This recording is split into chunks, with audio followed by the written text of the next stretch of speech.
Dr. Regina here, most of you who are there in the group are aware that I'm a medical director with the PAN, the organization which is bringing these series for all the doctors and healthcare professionals. And PAN is actually, before getting into the details of evidence-based nutrition, I would like to introduce PAN as an organization. PAN is basically PAN International has started in Germany in 2018. Now it's in various countries. We started our operations in India in November last year, 2022. We aim to be a catalyst in transforming healthcare to a whole care model with evidence-based nutrition at the core metrics. Our idea is to involve in issues related to the dietary choices of people and incorporate the curriculum into the healthcare systems by integrating that to reduce the death due to NCDs and other causes. We also would like to promote and facilitate better food environment through strategic partnerships. So India leadership team currently is this, because it's just a few months old organization, but the best part is we are all passionate about what we are doing. As and when we have discussions, we understand that a lot of things, ideologies or concepts and other things, we align a lot, not only with Dr. Sanjana, the whole of the team, even the international team, actually. So we are actually carrying forward a huge mission where we need all the support from all of you, and all of you also can learn and grow with the organization. So in January, we have these interns and volunteers joined us. I'm just introducing all of them. We have 5 of them right now. Dr. Ashwini Maran has done her MBBS from SRMC, and she also is a in mind-body medicine. She's very passionate about it. This is very obvious from the first time I had a call with her. She also worked in IOH briefly, so I know her passion towards the field. She and Nitesh, Dr. Nitesh, are handling the group very well. You guys must have already noticed. Dr. Nitesh is an IBLM certified lifestyle physician. He's from Akola. He is doing general practice there. And one of the things I liked about him when I interacted with him is, why did you take nutrition intervention or lifestyle medicine as your choice? So his answer was, because I wanted to keep my patients away from ICU. This was wonderful, actually. And Dr. Bhavitra, she will also be coming here today to give a 5 minutes presentation on how the volunteering activity happens with PAN. She is a preventive medicine aspirant, and from younger age, or second year of medicine, she has decided that she wants to go for preventive care. And Dr. Rama Patil, one of those young dynamic lady, she's from BMCRI, Bangalore Medical College and Research Center. She founded an organization with a few other people called Umeed. They do a lot of public outreach activities. She's an intern right now. She will be starting her university coordination activities with BMCRI soon. And we'll also be doing a lot of activities with Umeed. Dr. Pavitra, she's a food scientist. She's the one who is handling the social media platforms as of now. She also comes and dig out a lot of studies and give and present it. And it's beautiful with these young dynamic people actually to work for a mission like this. So our approach to the whole mission is basically to educate doctors and healthcare professionals about what's going on in nutrition or nutrition intervention or the nutrition science or the evidence base of it, and then empower them with the right tools, resources, and know-how to practice or implement the same in their practice. And then engage them in various capacities, like the way me and Dr. Sanjana is involved, or the way the volunteers are involved, or as collaborative partners. So how we do it, what exactly we do? We do integrate, so the first part is integrating nutrition education, basically facilitating the education in professional settings at the interface between nutrition and medicine. This has already been done in other part of the world, because they do have electives and their curriculum is slightly different from ours actually. But here we need to have a separate strategy. And as I mentioned earlier, facilitate ABN in clinical practice. A lot of discussions around this is happening in our group already. And it's not about the know-how alone. We'll also come up with tools and resources to help you to practice this lifestyle intervention much effectively. Then definitely furthering the know-how. Whenever we talk about nutrition intervention, people say that we don't have enough studies in India. We do not have enough resources to read about the stuff in India or other countries. So this is another area we would be working with industries and bodies, and also academia. Partnerships and collaborations is another way to kind of make these programs sustain and also create more resources. Why do we need nutrition or lifestyle intervention? This is being discussed last time, but I'm just taking you through again one slide because it'll give a continuation to the rest of the story. Basically, we all know that major causes of chronic lifestyle diseases, if it is known, and if you're able to eliminate these factors, 80% of heart disease, stroke, or type 2 diabetes can be prevented, and 40% of cancer can be prevented. And we know this part too, major part of the non-communicable disease share 4 behavioral risk factors, which is tobacco. There are a lot of policies around it. You know, the kind of people who use tobacco is now came down because of media advertisement, policymakers' involvement, even the doctors suggesting the same. Physical inactivity, that is also actually becoming, much aware. The society is much aware that we have, every doctor will say that if an obese person goes to them, do 60 minutes of walk, or, there are gyms sprouting all across India, and there is harmful use of alcohol, that at least the moderation level of guideline has come into the picture. But regarding unhealthy diet, the problem is actually there is guideline produced by everybody out there actually, and people are not sure what to follow, what not to follow. This is where we are going to play a major role. And when you are trying to integrate or do this, what are the challenges you face? Basically, one of the major challenges we face, we all know that because most of the people in the group are there in this segment for some years. That's why when I sent an invite, you all joined it. So we all know that food is not just something to give you energy. It is inextricably intertwined with the cultural characteristic. It also gives you cultural identity, so it's very difficult to change it. Every year you can see that every 4 years, 5 years, these policy makers come up with guidelines, but he follows it actually.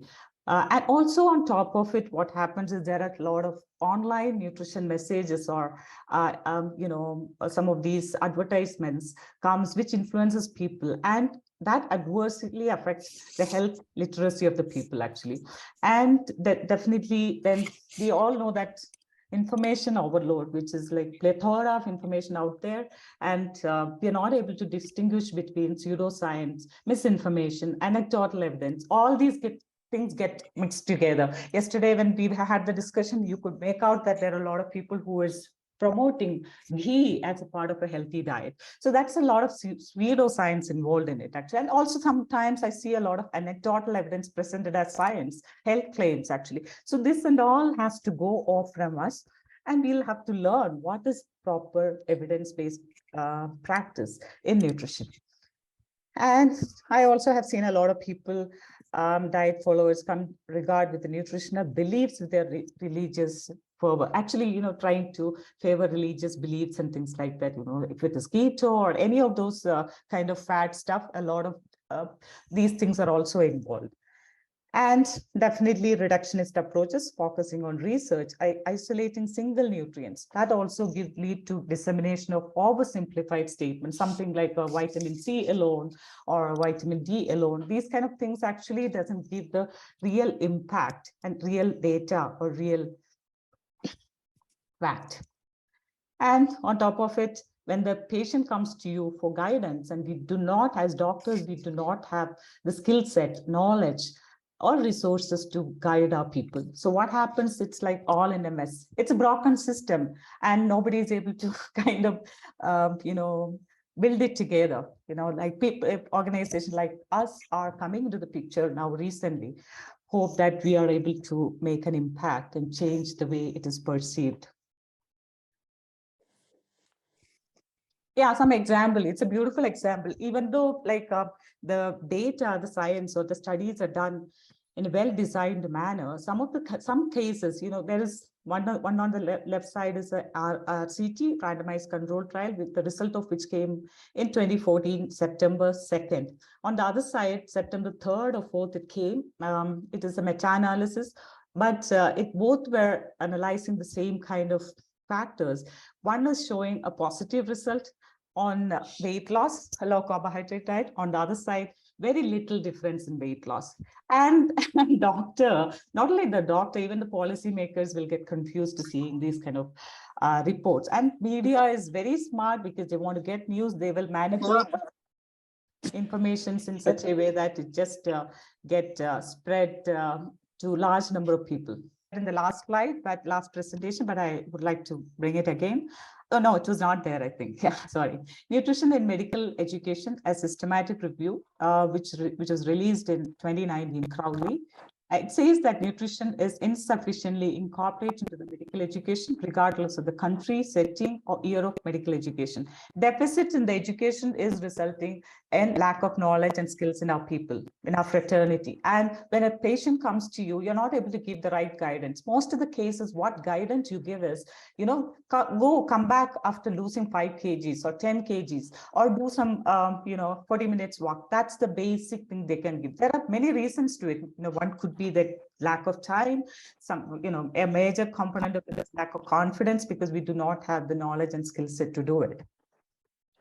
And I also want to bring out this similar kind of a finding, which is this study, a survey is done by Kriya Decrypt through PAN. PAN has done the study through them, and this result is the same. Our nutrition education now, med schools, basically in community medicine, very basic and superficial and theoretical, and the knowledge in the practical world is not taken care of. Who should do this actually? Why, suddenly you would be thinking, there are nutritionists to do this job.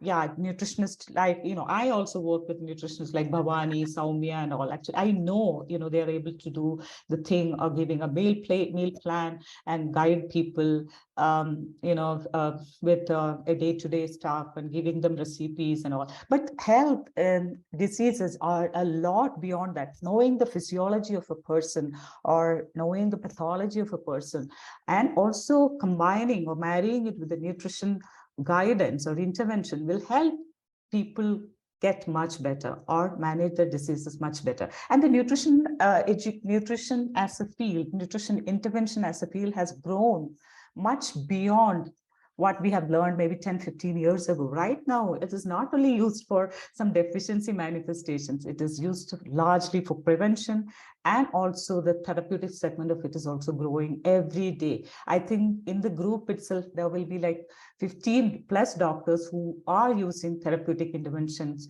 of nutrition and lifestyle. So that's the way it is growing.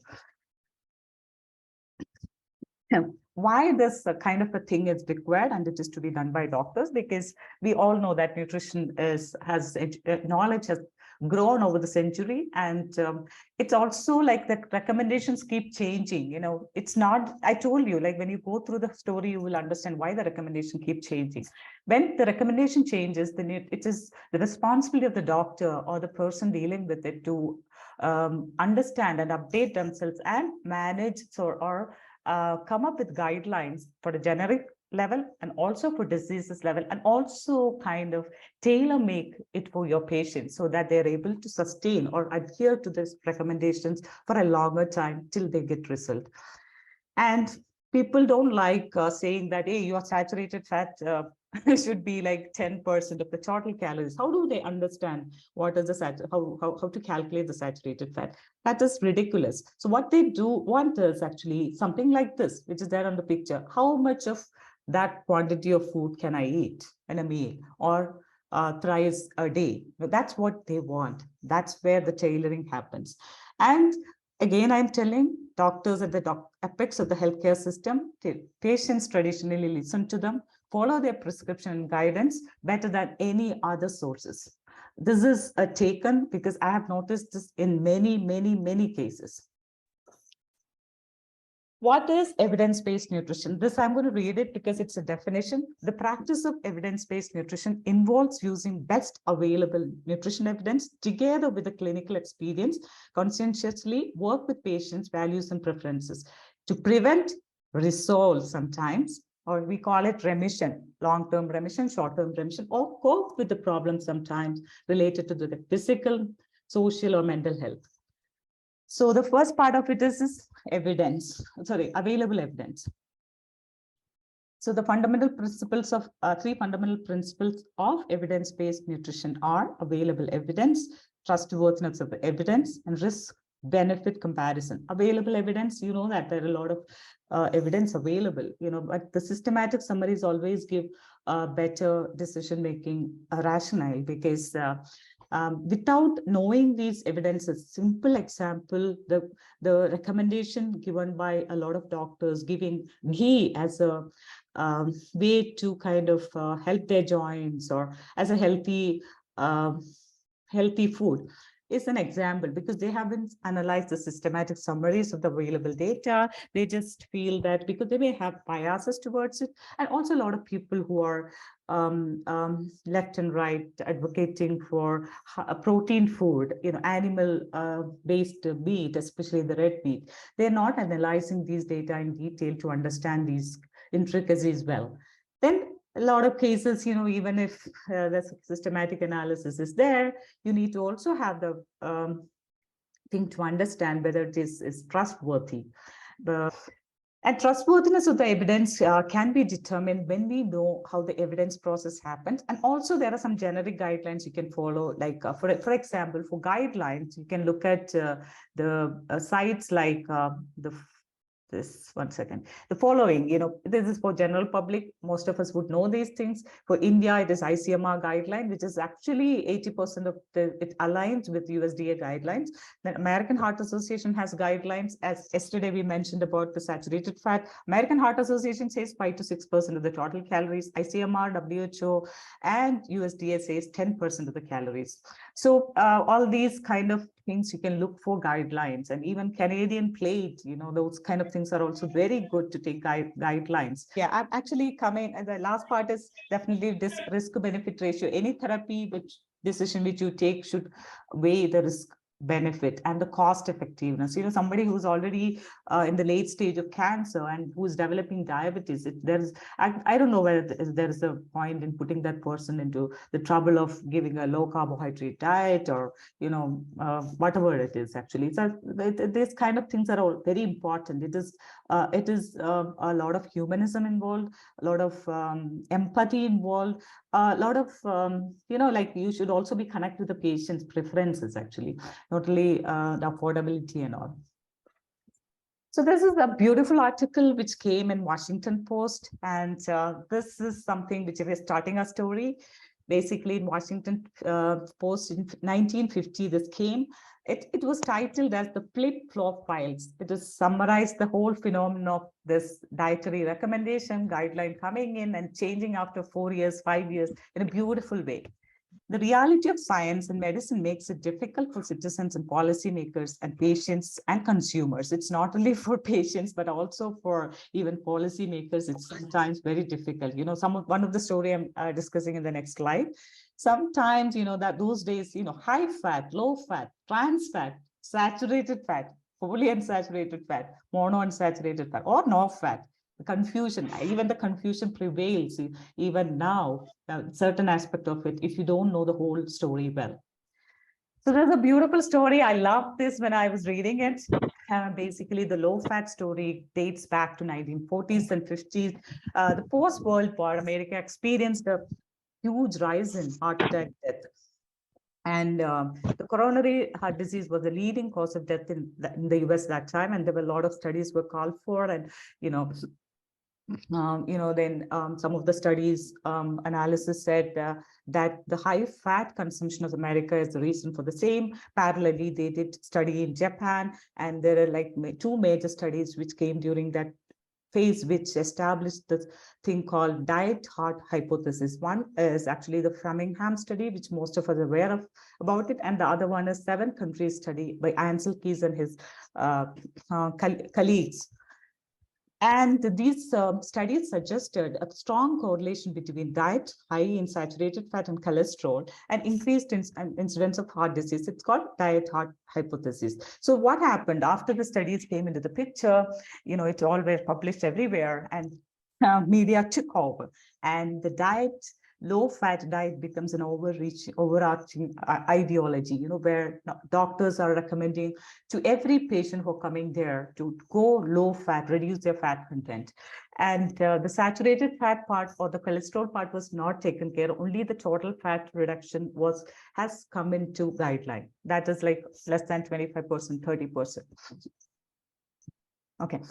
During this time, 1970s to 90s, the American diet started Americans started reducing the fat content. It came down to around 25%.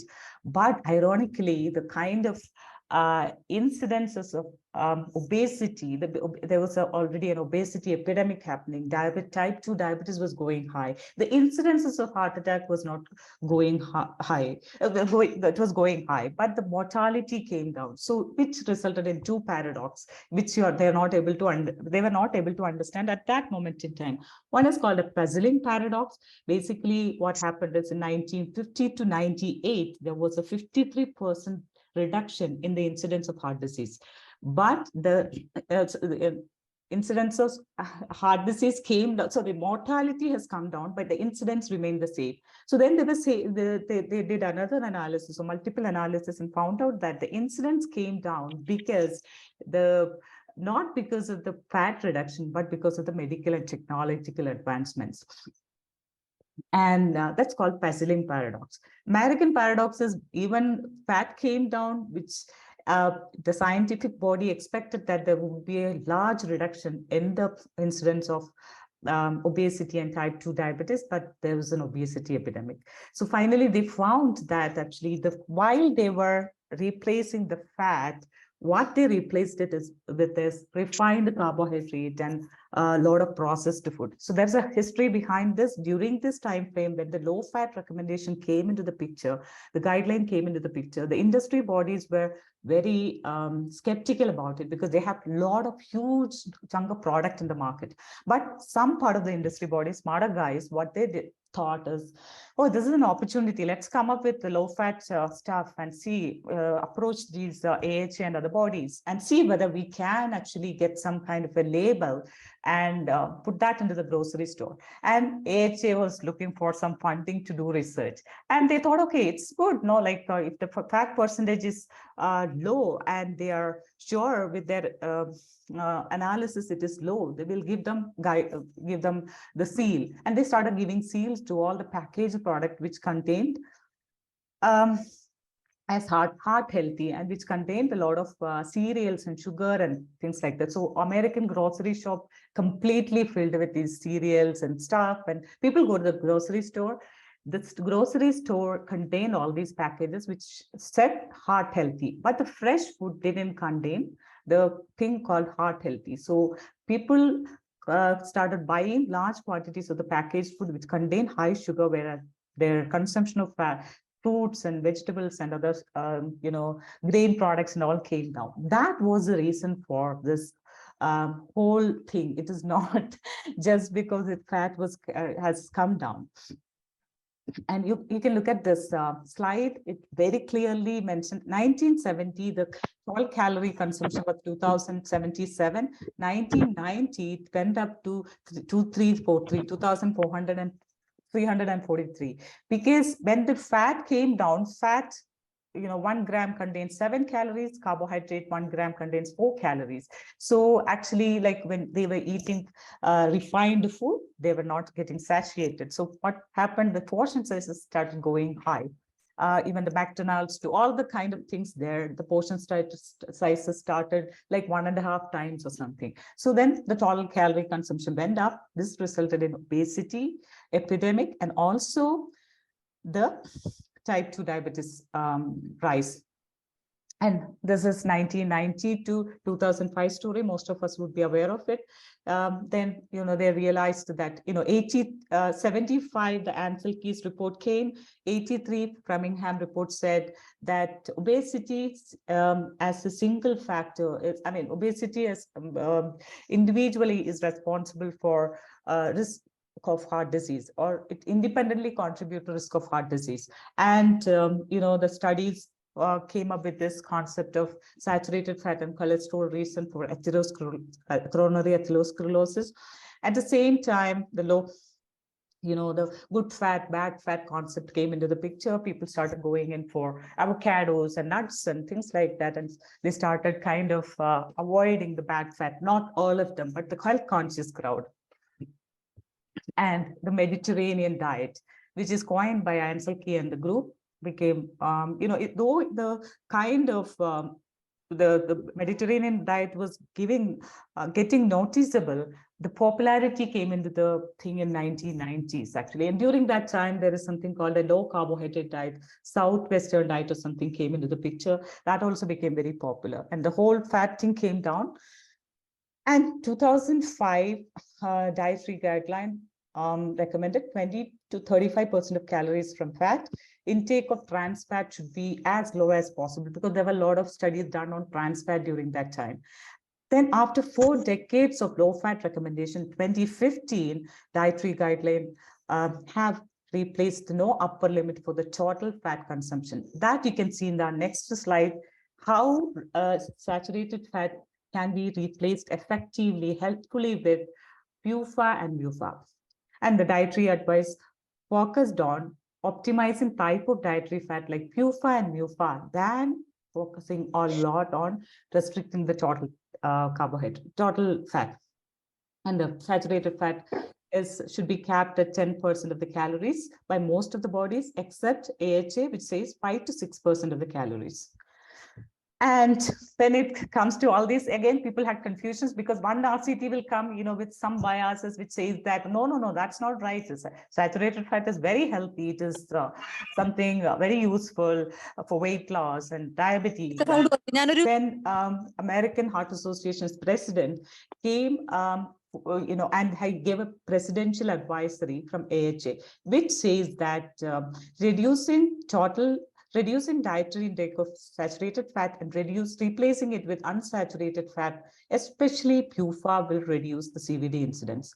The reduction in total fat is not needed, and this shift should concurrently occur with adoption of an overall healthy eating pattern, which is any eating pattern, DASH diet, Mediterranean diet, even healthy vegetarian diet, any type of diet which provides helpful stuff. Key points from AHA presidential address.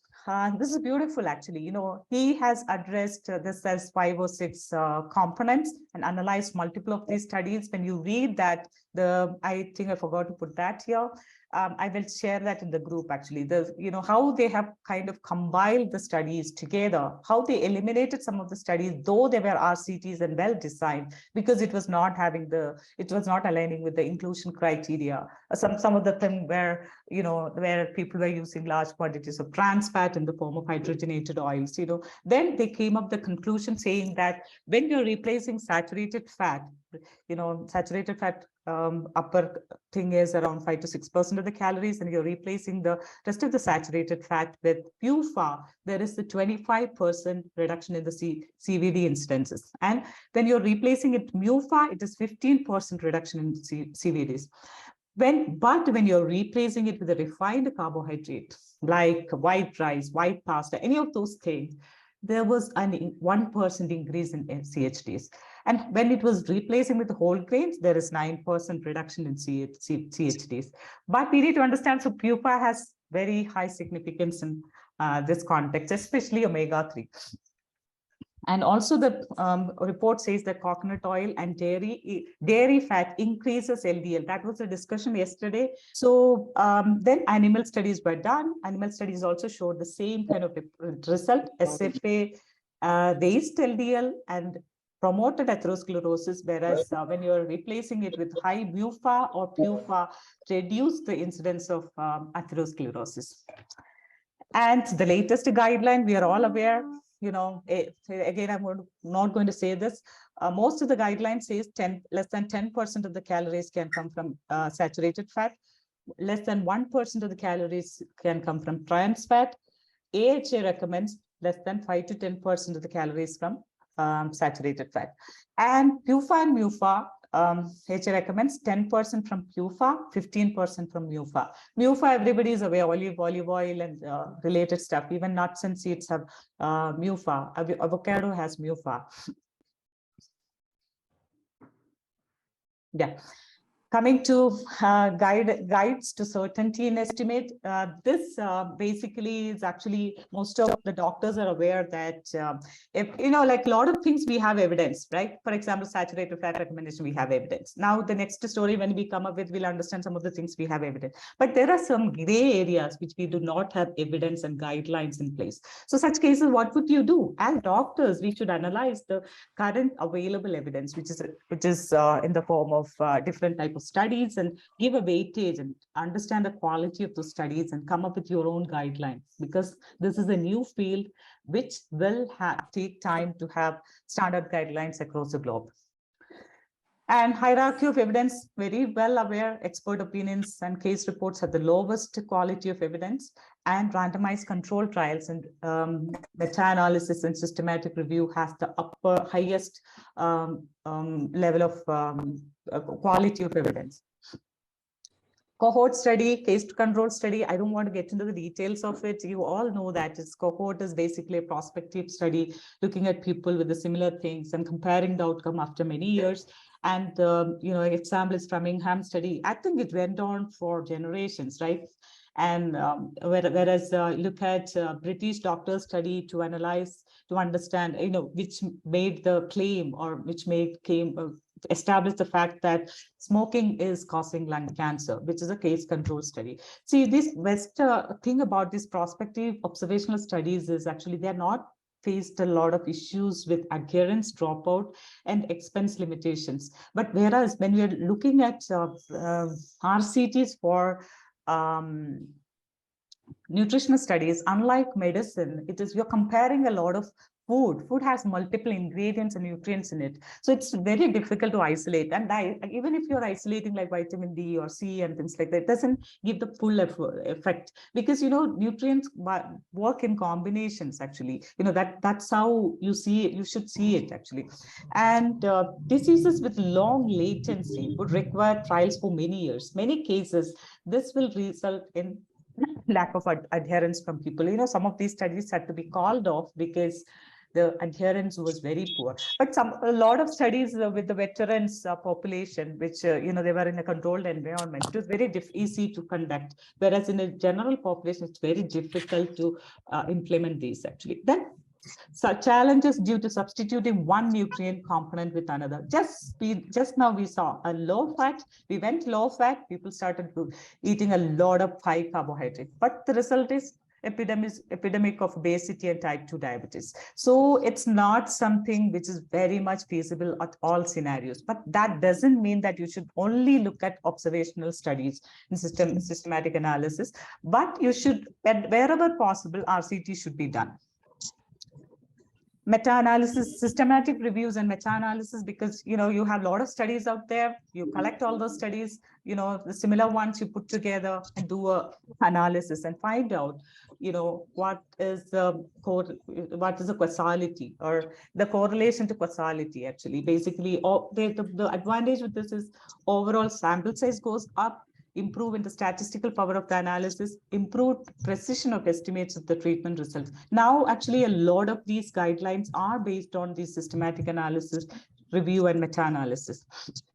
Another one, grade approach. This, I will take it as a separate one, because this in itself is a new thing, and it's a lot of information out there.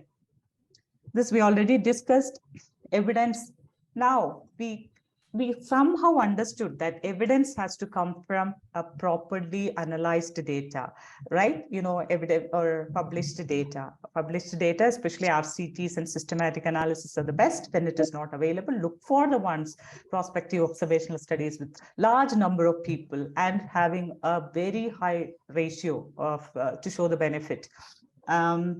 But if none of these things are available, even if all these things are available, it may not work with your patient, right? So decision making is always should be an informed thing in clinical nutrition decisions, and you have to discuss the benefit risk ratio with him and see whether he can afford the kind of things you can do. You're suggesting, also see whether he or she is able to adhere to the recommendations you're giving. And yeah, this is what I discussed actually. Some case things. This is just a random thing. Just this is one of our patients, 80-year-old, 75-year-old man, dementia. He's overweight, obese. He's living with his family. He lost his wife. He loves to eat sweets and watches TikTok for long hours. Even the children were saying that he laughs in the bedroom in the middle of the night because he's watching some TikTok. 78 or something. And he suddenly developed diabetes and dyslipidemia. And he's a relatively healthy person. So what would you do? You know that a dietary restriction, taking off these things will help him. But it depends on your clinical decision-making thing and taking a shared decision-making with him and his families. I would definitely, because I don't believe that 78 your life stops. If that person is one with 2 children, this is also very tricky. Routine checkup shows that her triglycerides are 360, HbA1c is 13. She has all symptoms of diabetes, polyphagia, polydipsia, and all those things for the last 4 to 6 weeks. Strong family history of diabetes and GDM for both the pregnancies. What would you do? But this is one of my case. I decided to put her on the dietary intervention, lifestyle intervention. 3 weeks down the line, I understood that it's not going to be possible. Again, she comes back. Finally, I had to take a decision to put her to a diabetologist and start medications. The reason was she's the ideal candidate, but she doesn't adhere because of her daily dynamics of life. So these decisions has to come with, combining your clinical experience with the patient preferences. And you should, we say that you should start where the patient is, not like you should not be pushing your stuff on the patient. This we already discussed: clinical skills, humanism, and EBN, elimination of food. Some cases I also have given. I have tried lactose intolerance, gluten with a lot of people with IBS. I've noticed that 20% of the people, it was just a simple restriction which was not needed. That is a kind of a learning which you do. And potential therapies like pancreatic enzymes. Even now, some of the people I don't know, to the people who comes to the programs won't digest these high intake of legumes. So we put them sometimes into a thing so that they don't get as much of these issues with gastric irritations and flatulence and other things. Actually, so these kind of decisions is just beyond your evidence-based skills. You need to do use a lot of clinical skills, your experience, humanism, and combining all these things is what gives best result. And now I would like to call Dr. This is one of the stories. We will come up with each story so that you guys, all of us, will learn these stories together, and we will enrich ourselves with the nutrition science, and we'll be able to do the nutrition intervention in our clinical practice much better. We will also be coming up with the tools and resources and technologies and all soon. And Dr. Pavitra, can we give a short intro about how the people can associate with PAN? Dr. Pavitra? Yes, ma'am. Yes, ma'am. Am I audible? Yes, yes. Yes. Hello, everybody. I'm Dr. Pavitra. I'm a preventive medicine aspirant, and my passion for preventive medicine began from the days I used to go for clinical postings. And when I used to see patients who are a percentage of those patients were potentially preventable hospitalized patients. So when I thought what I can do to prevent those hospital admissions, what I can do, at what point can I start the prevention, that thought led me to PAN. So here I am to give a small note on how to get associated with PAN, and what are the role of volunteers of PAN. So basically, PAN provides us the basic guidelines and principles for the activities that we do as a volunteer. And there is an onboarding process in the PAN website, which takes us through multiple steps, and we'll be signing a volunteer agreement, after which will be added to multiple platforms such as Slack and other platforms where we can interact with the international team with a similar mission, where we can meet and discuss with like-minded people weekly or monthly. So coming to the role, our role as PAN India volunteers slash interns, a volunteer will be a part of WhatsApp group and stay connected with the doctors and healthcare community while organizing surveys, polls, and various discussions like the one we had on yesterday on the saturated fat. And a volunteer will also facilitate or participate, hosting webinar series and other educational events for healthcare professionals. Volunteer will promote PAN events, resources, and activities among healthcare. And as a PAN volunteer, you can undergo networking and exchange at national and international level through Slack and various other platforms. And one other activity I would like to highlight is the Journal Club activity. And it is commencing from the February 3. You're going to have a journal club every month, and whoever is free and willing to join can join our journal club activities. And as a PAN volunteer slash intern, you can post content and activities in social media in alignment with PAN's mission. There is also a magazine club activity and print media publishing, which is evolving. And then PAN, as a PAN India volunteer or the university group coordinator, the other activities that you'll be focusing on is you'll be organizing the webinars, workshops, and digital culinary sessions and discussion forums, which will promote healthy eating environment among the universities or medical schools that you're associated with.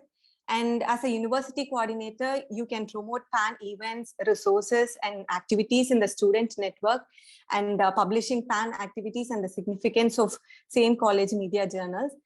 PAN volunteer as community coordinator is an evolving role, as a community coordinator will conduct public awareness and outreach activities. And PAN is actually a great platform for whoever is interested in lifestyle medicine, preventive medicine, and nutrition and medicine.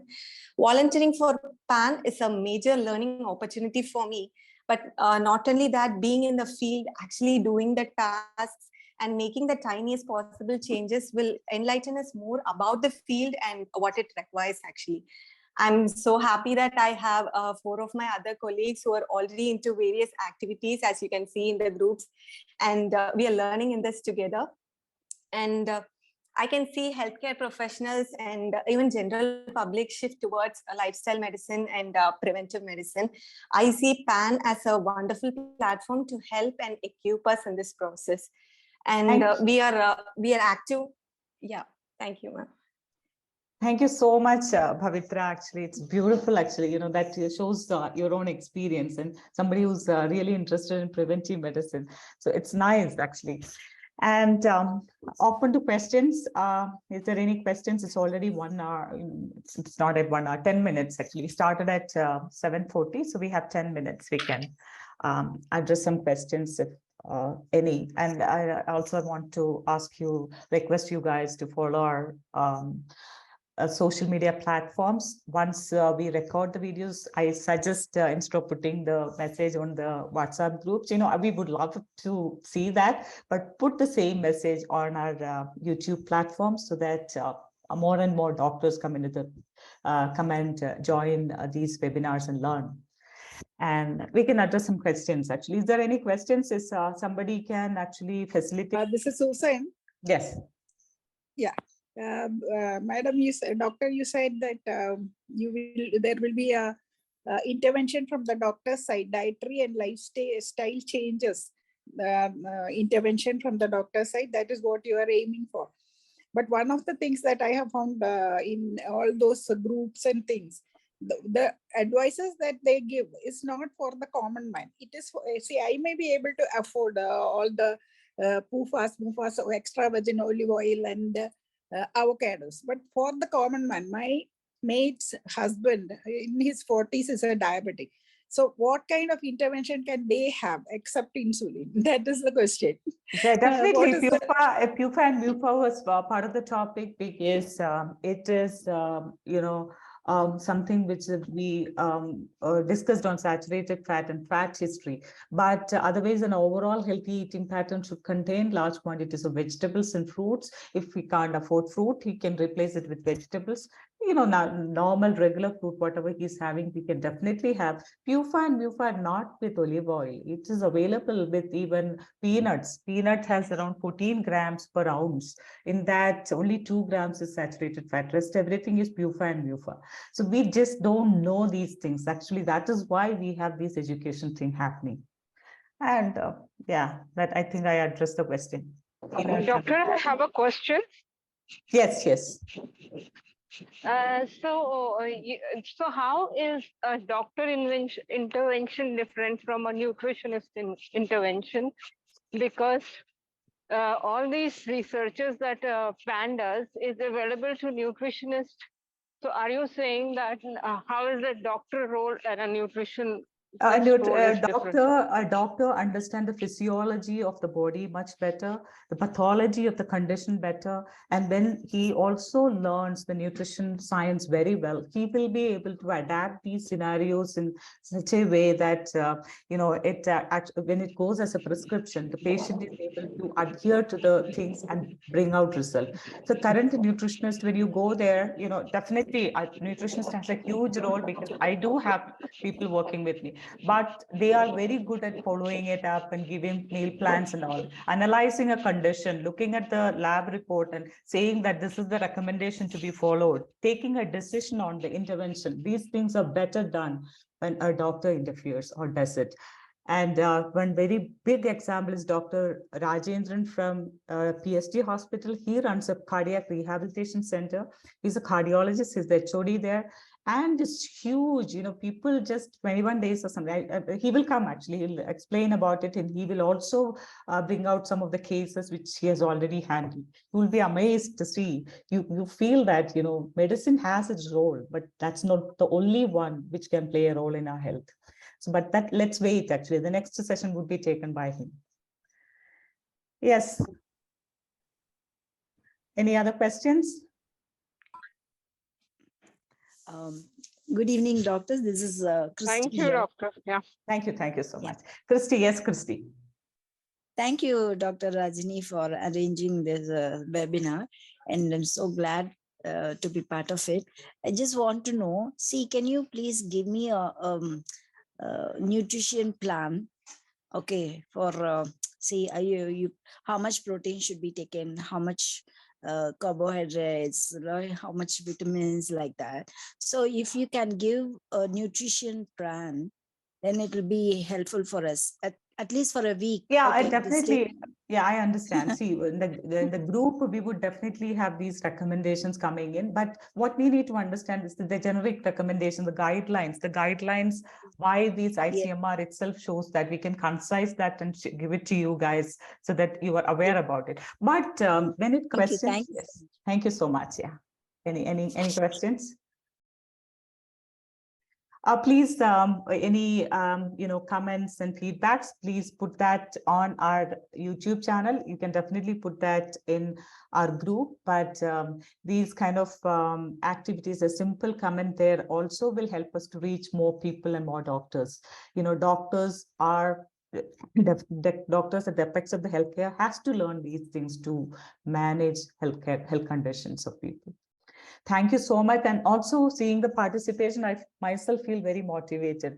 Maybe around 8 years back when I started, there were like people not even ready to listen to you, what you're saying. But right now, see the kind of involvement, even from the doctors. It's wonderful. It's highly motivating. Thank you all. I think we